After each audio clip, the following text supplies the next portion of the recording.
and I have spent quite some time in my global update on the importance of elections, is an important opportunity as well, also in the context of Sri Lanka, for political leaders and for the parties to recommit to a new vision for Sri Lanka and to address the concerns of the past. We know that this takes a long time,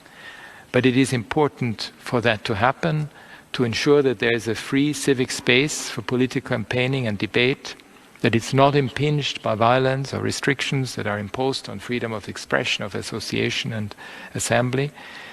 And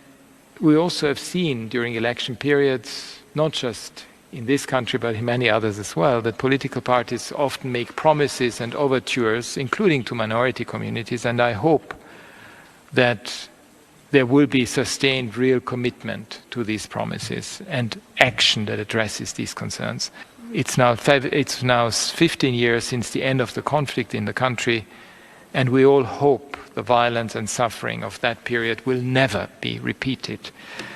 But there may not be an immediate risk of conflict returning, but as the report highlights, there is a real risk of human rights violations being repeated. So it's clear that there need to be sustained efforts for accountability, longer-term reforms, including security sector reforms, so that future human rights violations are prevented. Let me reiterate again the strong intention of myself, of my office, to work with Sri Lanka, with the people of Sri Lanka, with the new government, to help it in its democratic process, with the economic advancement of the country. Our engagement has always been for the long term, focusing on the underlying issues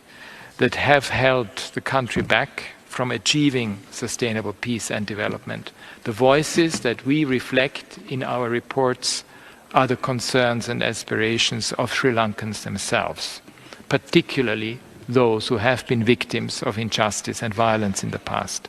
And I hope that the Council will continue to hear these voices and continue its efforts to promote accountability, reconciliation and human rights for all Sri Lankans in a constructive spirit.